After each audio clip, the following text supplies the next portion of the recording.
Welcome back to the Helotes Echo YouTube channel. We hope you had a wonderful holiday break. We're back at it with Game of the Week. This week we're coming to you from the Northside Natatorium at 1604 within view of Dub Ferris, because next weekend we have the district swim meet. Our Game of the Week this week is Brennan versus Brandeis basketball doubleheader. But first, since we are at the swim center, let's talk about the district swim meet. There are a number of swimmers that are coming in off of state championship runs last year. Chris Law, for example, from Marshall, was the state champion in the 1 meter dive. Miggs Martin was state champion in the butterfly. And the Brandeis relay team returns 2 members from their 200 meter champion team, and those are Brandon Parker and Tommy Irvin. So what are y'all's thoughts on the district swim meet next weekend? Northside's catching up. Northside has caught up with the other top teams in this city and region. They have done a phenomenal job here. Brandeis' swim team is really, really strong. And you have individuals. O'Connor's got some individuals that are good, and obviously Miggs Martin at half is really solid. Clark's still strong. And he's only a junior. I know. That's what's cool about this district is a lot of the kids, like the past few years, have been underclassmen, and finally some of them are seniors. But they have done really well in this program, getting their kids ready at an early age. Well, and I think something too that we also see that speaks to the testimony of the program, but we had Miriam signed with University of Alabama, and then we had Laney, who also signed with New Mexico State. So we've already had 2 kids ink scholarships for swimming. We also look at kids who are just now coming off of the junior nationals. A couple of those individuals that we're talking about that were at the state championships last year were at junior nationals. Marion was, Clark, the Reagan Newtwich girl, she actually went to junior nationals 3 weeks ago and competed. And not only are they getting ready to go to a district meet, but the kids here are also getting ready to do the citywide meet this weekend at the Blossom Center. So to say that these kids are going to be in the water quite a bit is really something. But I don't know if y'all remember, but when we step back and even look at water polo and how competitive and how, and I actually was here for the finals of that, and to watch, you had Brandeis on one side of the natatorium and you had O'Connor on the other side, and you could even feel the tension outside of the water as everybody is there. But I agree. I think we have some really great swimmers that are going to be hitting the water. And this is not cutting time now, because it's district, and then it's the district's regionals, and then you got to perform there to go to state. Yes, I don't care what you've done in the past or how many national championships or you've competed for or you signed scholarships, you still got to produce. And I think what is neat too is just visiting with Christopher Law. He comes off of the World Championship, the female junior World Championship, and he's still looking forward to competing at the district meet and still trying to go back to and defend his state championship. And I think when we look at the kids overall and their competition, I know Northside's club team is Quad A, or I don't know, Area Aquatic Association, they call it Quad A, but they spend a lot of time in the water. Oh, they do. These kids are really devoted. I think they practice in the morning with their high school team and then come back in the afternoon with the club team, or the other way around, whatever they're in the water at least twice a day working on it. I would look like a prune if I spent as much time in the water as they did. But, I think it's neat too to watch these kids.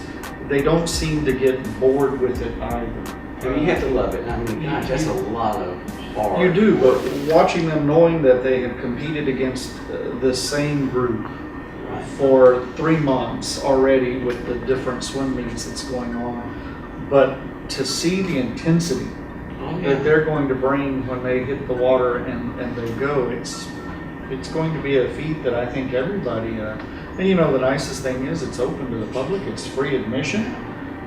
This is something that I think that we should come out here.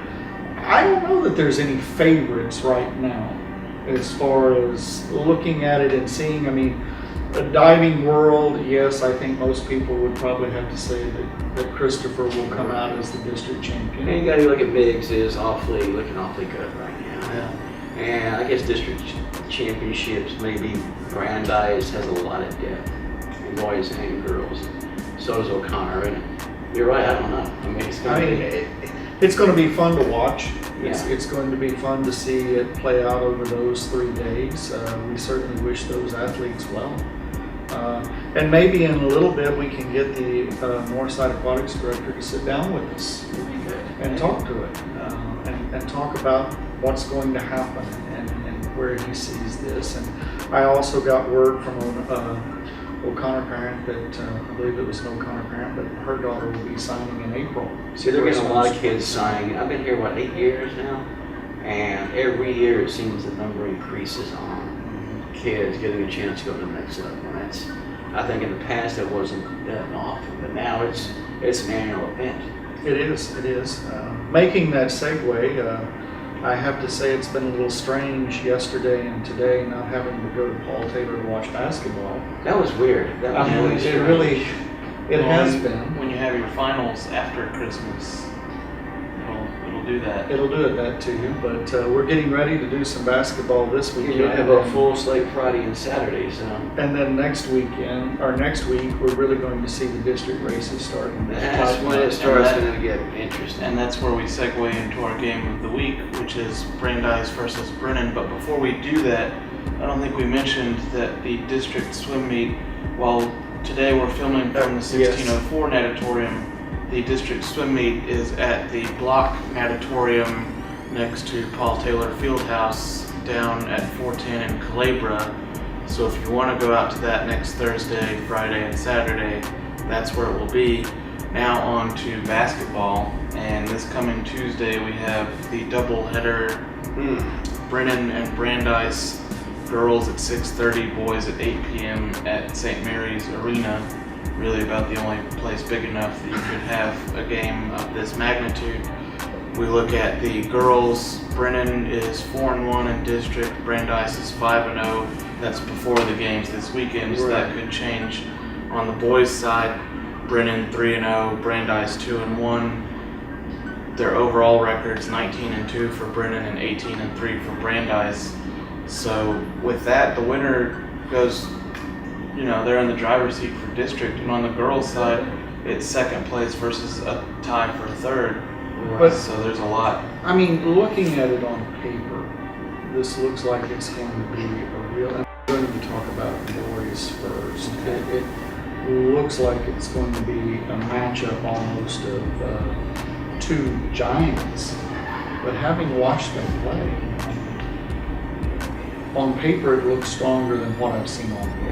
I mean, and I say that because Brennan just seems to bring a type of intensity to that floor that they have yet to let go of. And they are constantly pushing up the floor. They're constantly moving. And Brandeis they're prone to, we've seen a couple of their players that they get flustered. They start making some mistakes that it has caused, they've been costly turnovers. They really have been costly turnovers. And they've been in their 2-1 record in district right now, at least one of those wins was a very close. It wasn't decided until the last couple of minutes, and that's something that we haven't seen from the Brennan team. The Brennan team has been pretty solid. They have been. But they got the height, they got the guards, they play great defense. Brandeis, one thing they do not have is height there. But they do have guards, and their key is taking care of the ball and playing with the intensity and defensive intensity they showed earlier in the year, or most of the year. I mean, they wouldn't be where they are if they hadn't been playing well, but they can't do enough to get by against Brennan. I think that's just it, and I think that's also, Pat, you see a change in strategy I think Brennan would be quite happy to run just as Oh, fast yeah. as Oh, yeah. possible. Right. And move it, and move it Brandeis faster. likes to do that too, but But I don't know that you want to do that with this do you team. do that? But something about Mark Gardner always comes up with a plan. He always finds a way to find the opponent's strength and how to use his strength and capitalize on it. And that's one thing about this district. And on Saturdays you have 5 games going on. Well, if you play 11 o'clock or a 12:30 game, if you're the coach, you're not home. You can look right up there to the side, and you'll see Gardner, Yeah. his game, or afterwards. Yeah. You see Joey Tate up there. They're all taking notes. Yeah, scouting. And it's like they're there all day. And you have to in this district. I agree. Everybody knows what everybody's doing, but you still have to look for that edge. And I think, and I think that that's what'll be interesting is that Brandeis does decide to slow the tempo down Right. and decide to slow the game down. I want to see how Brennan responds to that. Because, sometimes you find, or at least I have found out on the court, that when you have teams that are used to running and going fast, the worst thing that can happen to them is to get kicked into first gear. See that happens. Because it just takes them off of their whole mental plane. It takes them off of their comfort level. And then the next thing you know, they're playing catch up instead of leader. They haven't done that much this year. No, they haven't. And that's why I think it's going to be interesting to see how that boys game plays out. Who do y'all see winning the boys' game? I call this one Brennan by. Brennan will defeat Brandeis pretty easily. I think right now Brennan's the best team in the district. I don't think even the coaches agree with that. They're kind of ahead above everybody else right now. And unless Brandeis comes up with some plan, I'd have to go with Brennan. Well, if they slow it down, or just come up with they're going to have to hit their shots and just Yeah. really crash the boards and get the advantage. Block out, do the old fundamental basketball, which they can do. They can, yeah. They can do it very well. It's just they have to do it against one of the best teams in the region. If not Maybe the even the best. state. Yeah, one of the best by far. Yeah. So let's move on now to the girls' game, which will be before the boys' game that night. The girls will play at 6:30. Brennan and Brandeis again. They're right there next to each other in the standings. How do you all see that one going on the girls' side? That's interesting. That's going to be interesting. That's going to be one of those, another one of those I have no idea Northside games because Brennan, dominated that district. They were in that SASD district. Yeah. I mean, the Last games few were over years. after the first period. Yeah. But yes, Districts. they're looking really good right now. They just kind of nothing fancy. If y'all seen them? No, I mean, I agree. There is nothing fancy about Brandeis girls as far as playing. I mean, I think they play real well together as a team. Right, they do well. And Gabby Connolly has no fear.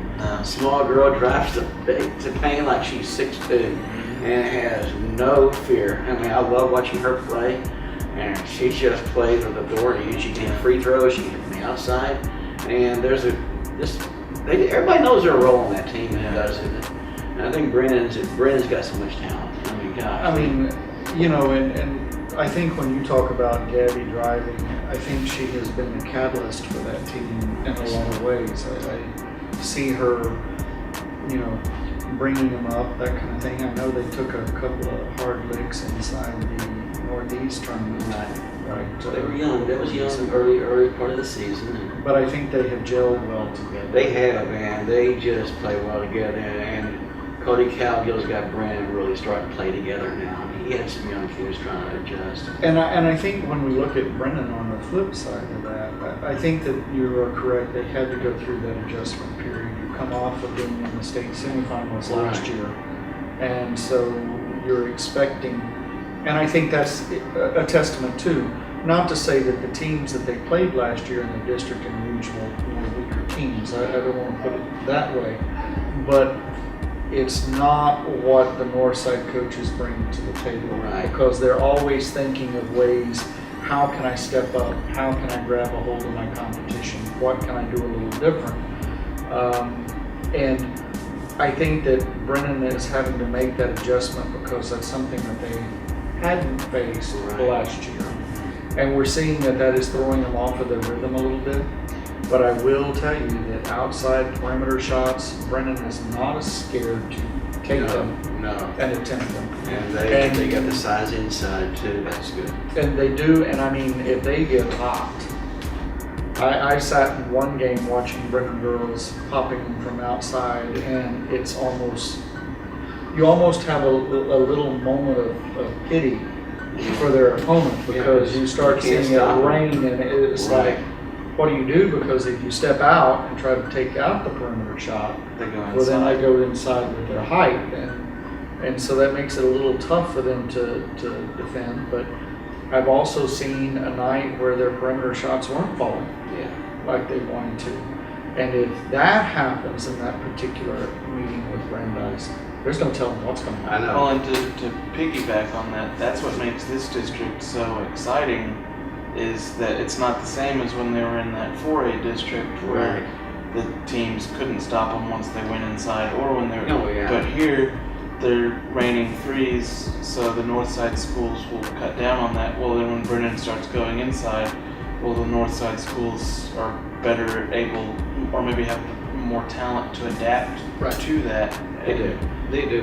They're not running away with games like Right. they were. And I mean, I think too, the other thing is we're seeing across the board, the north side coaches seem to teach a more aggressive style of basketball. Oh, yeah. Especially on the girls' side. Not saying that the boys aren't, but on the girls' side, you see a much more aggressive Boy, this is a hard night. basketball. I mean, it really, they do believe get in your face and They do. stay there. Which is what you're gonna want when you get into the playoffs. Absolutely. Right, you're gonna have to once you start getting past that.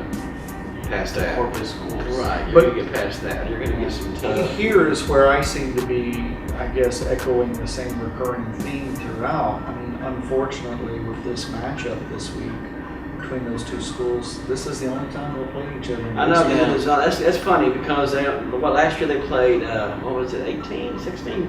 It was 16? a 16 Now they played team, 13. or a 16 Yeah. game schedule, and now it's Yeah. 13. That is so weird. It's so weird that, okay, we'll get them next time if you're like you lose to Right, I mean- O'Connor or Clark. Then, wait a minute, we only played them once. That is so. Which is why you gotta, if you lose to them, you gotta hope at some point y'all are to where you gotta Yeah. play each other for a playoff seed Right. in a playoff. But Or- then you run yeah. the risk of, well, if it's the fourth place playoff game, Right. you lose and you go home. Or if you give me by 30, thank goodness we don't have to play them again. Yeah. It's just. But I mean, I just, as competitive as I see these two games coming down, this is not going to be a game, and I know I'm sounding like a contradiction because I said that I thought Brennan boys would win handedly, and they may, but especially on that girls' side, this game I could see it coming down to either an overtime victory, or I could see it coming down to a 2-3 point ball game.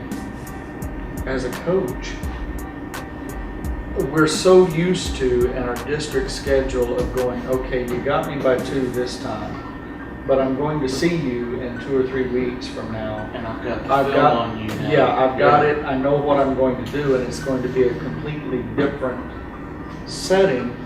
But with this matchup, they don't. Right. have I that mean, option. here They don't. you walk off, and it's like, I have to wait a year. Yeah. Yeah. I have to wait Unless a you year. get in, Unless unless you get a playoffs. regional or a playoff. Well, Or if They're you're doing playing this- off for a 4th seed or a Right. 3 And seed. you could be by that second or third round you can meet, or you could also be Well, regional but- finals down the road. and then They're you got- doing basketball the same way as football, right? There'll be a Division One, No, Division no, Two. it's all- so it's all straight. straight. It's all straight. So you could be in like volleyball, that third round, I believe, It was, or the regional finals. Yeah. I think that's what it is, and that'd be interesting. Well, very much That so, would be- because well, that talking would fill about a trying to ball do game. an avenge, and I've got to avenge myself Yeah. of the district, but then add to that the height of winner goes, loser goes home. You're talking about the That's going intensity. to be and, I more. mean, Yeah. That's why I do not like picking north side games, because basically I have no idea. which is a good segue into Well, yeah, like you our said. next part, Oh, and yeah. that is, who do y'all see winning the girls' game? Y'all picked Brennan in the boys. Who do y'all see winning the girls' game? I think Brendan makes it interesting and pulls out a win. We'll say that just to make sure, like typical north side. Mm-hmm. make it kind of interesting. Okay, now what do we do? Then I'll make the O'Connor-Brandeis matchup really big, and the O'Connor-Clark matchup big, and the rest of them, it'll be. Every game is exciting. Every game is, and these coaches prepared for, like Brennan. Coach Cowgill took his team to the Pasadena tournament, which is one of the best tournaments in the state now, and I love covering when I live in Houston. Yeah. And they're ready for anything. He saw every kind of defense, every kind of matchup, every kind of offense he could face, and it's kind of every situation. Now he's got to do it, and every Tuesday and Friday every week. And you never know. I mean, it's crazy. Clark's really good. Brandeis is good. O'Connor is always good. O'Connor is so feisty. They just play hard. So I don't know. I mean, that's just every And week it's I'm going with Brandeis on the girls' side. okay. I think that we're actually going to see something very different in this game. I think on the girls' side, it's going to be a very low-scoring game. I think this is going to be a game of defense. And I think because of that get in your face and push it type defense, that's what's going to throw Brennan off. I don't think they're quite ready for that. I think it'll be a great testament and a great warm-up for them as they get ready to go into the playoffs, because now they've had a team that has, I think it's funny, we think of the shows like Hoosier and some of the other basketball shows, and they say, stick with them like chewing gum, and they'll tell you what flavor they are. I think that's the type of defense that Brandeis is going to bring. You see, I think Brennan's been playing really good defense lately. I think they'll be ready for it. If they win, it remains to be seen, but I think they'll be ready to handle it. So a girls' game that's low scoring but defensive and still exciting at the same time. Oh, if you like that kind of basketball, which and I then do. the boys' game, you'll both say is going to be high flying and Brennan in the end.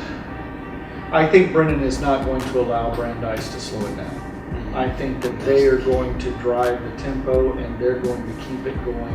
And Brandeis is going to have to find a way to put a stick in the spoke and derail that. And the key in that game is, can you stop their top scorers? Can you stop Brennan's top, or do you stop Brandeis' duo? Yeah, it's gonna. It's just there's so many things in it. You've been around this district a lot. There's so many things that go into play. Who handles the ball better? Who don't? They can't make. Both teams tend to make some really, really goofy mistakes at times. You can't do that against one another.